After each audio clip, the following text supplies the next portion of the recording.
Hello, everyone. Welcome back inside Central Health Training Center for another episode of Broncos Now. As always, I'm your host, Sydney Jones. And coming up on today's episode, following another day of practice, we'll hear from cornerback Pat Surtain and all three coordinators. Plus, we'll take a look at today's injury report. All that and more coming up.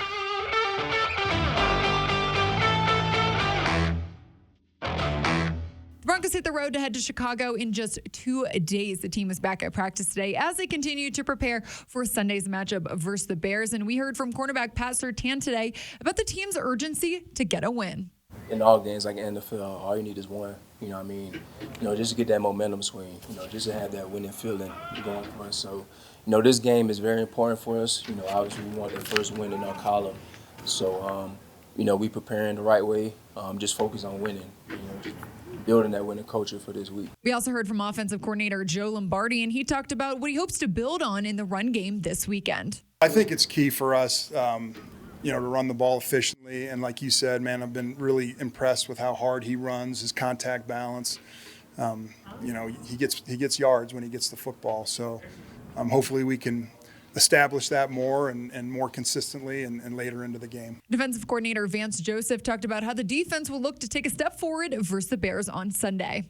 In my opinion, we have a great staff. We have good players. So just getting back to the fundamentals and getting more connected in all three levels, that's going to be our first step. But, Sunday is coming quick. It's a good football team, and it's our next challenge. Plus, Coach Lombardi and Pat Surtain both talked about wide receiver Marvin Mims Jr. and what they've seen from him. He plays hard, he's smart, runs fast, tracks the ball well. Everything's been real positive from the start, and you just see him getting the opportunity, and he's showing, putting on film what we've been seeing in practice. He just make big plays consistently each and every week, week in and week out, and when we see a guy like that make plays like that, this motivates the team to make big plays as well too. And the sky's the limit for him. Obviously, he's a great player, but it's crazy because I know he's still got more in the tank. He's very talented, and so I'm very excited for him and his growth and his process. So. We spoke with Marvin Mims inside the locker room today, and he talked about his confidence and understanding of this offense and what it's been like building chemistry with Russell Wilson. Taking opportunity as they come. Especially in certain plays, the way they're drawn up, if it's specific coverage, just multiple, honestly, with different plays. You kind of know the idea if you're getting the ball or not. So just going out there, doing it, and then making the play at the end of the day. Basically just, practice reps. And then with Russ, being a vet and how long he's been in the league, basically just him telling me, what he likes to see in different routes, the coverage he's seeing, how I should do it and all that stuff. We're just learning from each other, knowing each other's likes and our tendencies, and we're just kind of going off of it. Tackle Garrett Bolles also talked inside the locker room today discussing Chicago's defense and his expectations for Sunday. Bears are good. They got in the Gotway. He was with the Raiders in 2021. Good player. They have a lot of good, DeMarcus Walker, a guy that, came in my draft class. Yeah, right so, after you. Since I'm the last one here, it's a little crazy to that. But, so it will be fun to see him, and then they got that big stud linebacker from Buffalo that they picked up. But their defense is good. Pat Surtain also detailed the challenges that Bears wide receiver DJ Moore presents. It's a different type of offense. They utilize him in some ways the same, but they move him around a lot. He's a fast player. He's got strong hands. So he moves well. So that's the challenges he possesses. Now it's time to take a look at today's injury report. Outside linebacker Frank Clark, inside linebacker Josie Jewell, and defensive tackle Mike Purcell all did not participate in practice today. Plus, wide receiver Jerry Jeudy and safety Justin Simmons were limited. Now joining me on today's episode of Broncos Now to take a look at this matchup from the Bears perspective is ESPN Chicago Bears reporter Courtney Cronin. Courtney, so great to see you. Thanks for joining me today. Yeah, thanks for having me. I think the last time we did this was when I was covering the Vikings. So a couple of years ago. It's right it's after good George to be Payton back. was hired. Yeah, great to have you on again. How are you? How's the season going over there? It's definitely been rough, an 0-3 start for a team that now has, a losing streak that extends back to last October. Certainly, there's a lot to sort through with this team, whether they're on the right track, whether the end of this losing streak is in sight, or whether it's going to extend now to 14 games. Certainly not the start that this team was hoping for, but, this matchup between two 0-3 teams, two of the remaining four winless teams left, it could be really good. It could be really bad, but either way, we'll know more about where this Bears team is headed following week 4. For sure. I know. Like you mentioned, both teams are heading into Sunday's matchup, looking for their first wins of the season. I know head coach Sean Payton talked this week about how much a win would just mean for this team in Chicago. I'm sure kind of the same thing's been said over there at the Bears headquarters too. Yeah, and that's I keep going back to that Patriots game week 7 last year. So it was Monday Night Football. The team had changed a lot of what it was doing offensively, coming off a really rough start. And that was the first and last time where it felt like there was hope with the direction of this franchise and where it was going. And you got to fast forward nearly a year, Sydney, since then, since the Bears have had their last win. And I know it's a new locker room. There was a ton of in and out, this offseason, a lot of new players coming in via the draft and free agency, but there's still guys like Justin Fields, Cole Kmet, Darnell Mooney, Jalen Johnson, Eddie Jackson, who were part of that 10-game losing streak to end last season. And then you tack on three losses here. It's tough. And it's tough to stay motivated despite what teams say when you kind of batten down the hatches, when all of the outside noise, and especially coming off of last week where they weren't just the biggest story in the NFL, they were the biggest story in sports because of what was going on with Justin Fields' comments that were at first directed at coaching and then walked back and clarified. And then, of course, the resignation of defensive coordinator Alan Williams very suddenly. So there's a lot going on, and this is going to this game right here test the fortitude of this team because it's an opponent you're more evenly matched with versus having to deal with everything they dealt with last week and then go on the road to face the defending world champions in Kansas City. It was certainly difficult, and the score reflected that level of difficulty for the Bears. For sure.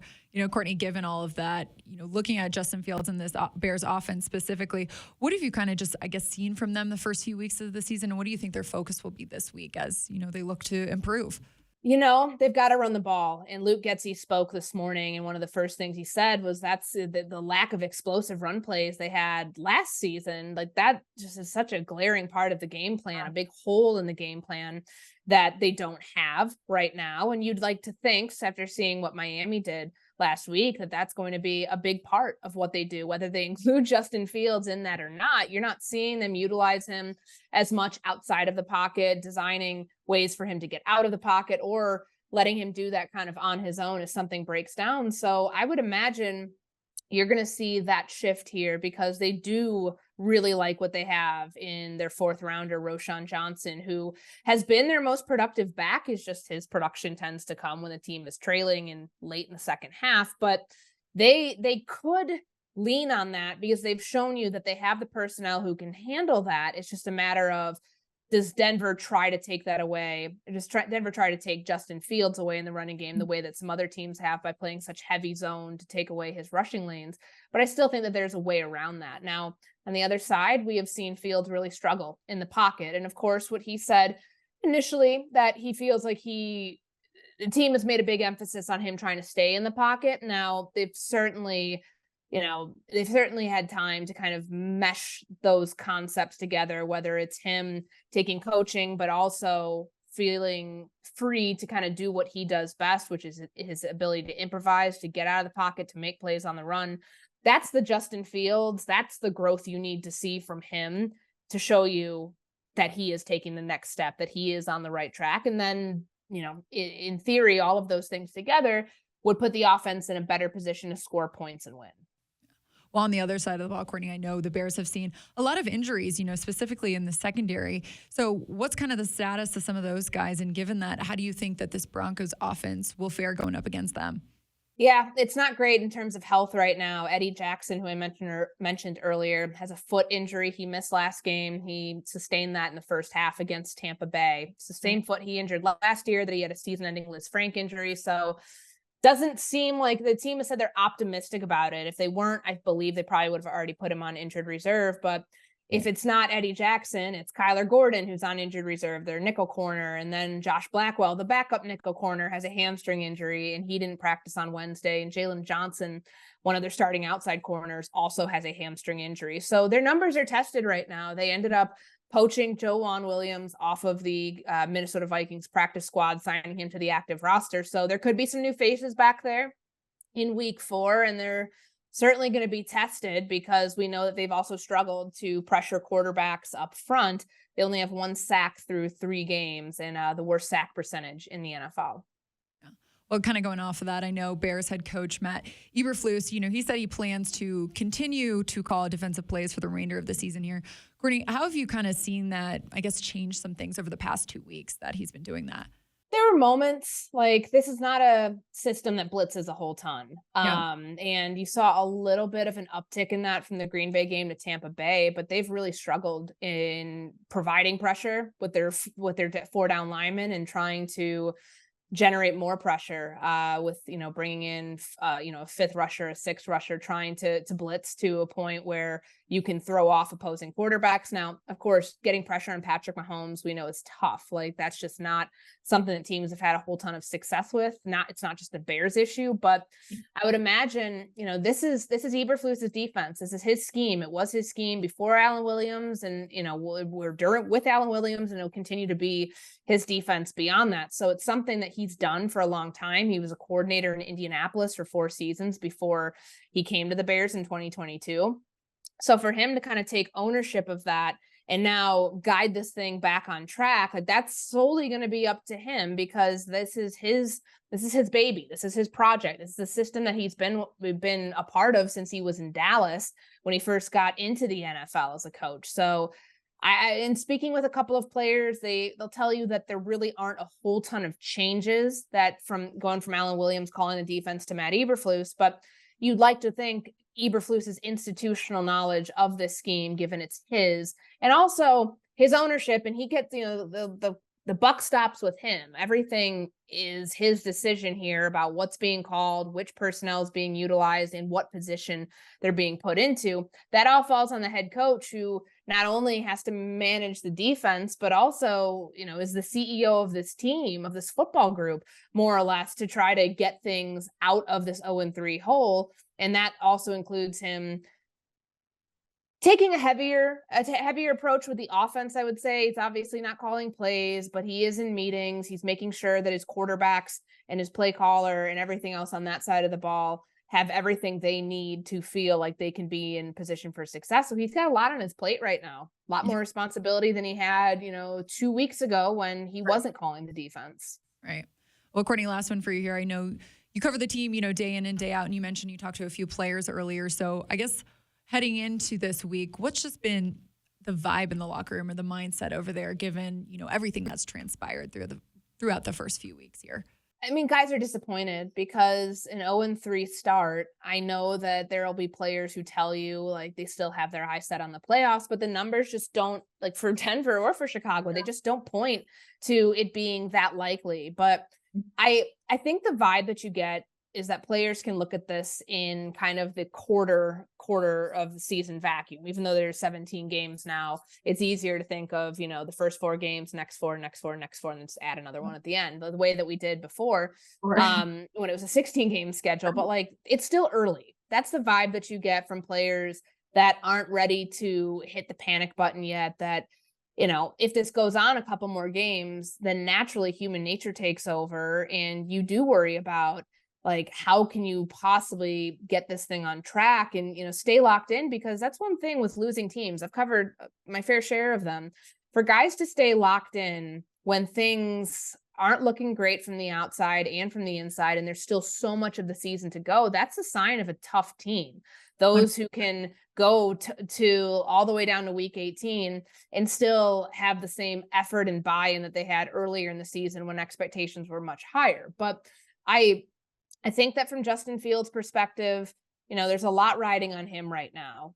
He's in his 3rd season. He's 5-22 as a starting quarterback for this team.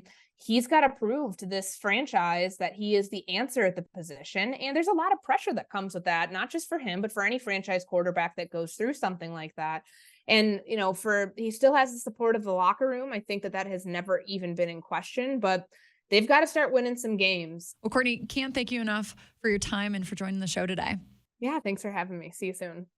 And Broncos fans, don't forget, Paramount Plus is your streaming home for every local NFL and CBS game this season. Visit ParamountPlus.com to start your free trial and stream Russell Wilson and the team as they battle the league's best. Plus, get an all-access pass to 24/7 NFL content with CBS Sports HQ, Fantasy Football Today, NFL Slime Time, and more. And this year, Paramount Plus is your streaming destination for Super Bowl 58. Another action-packed Broncos season with NFL on CBS awaits, so stream Paramount Plus from any device all season long. Well, that'll do it for today's episode of Broncos Now, Broncos Country. Thanks so much for tuning in. I'll meet you right back here on the Broncos Podcast Network and YouTube tomorrow for a game preview. I'll see you then.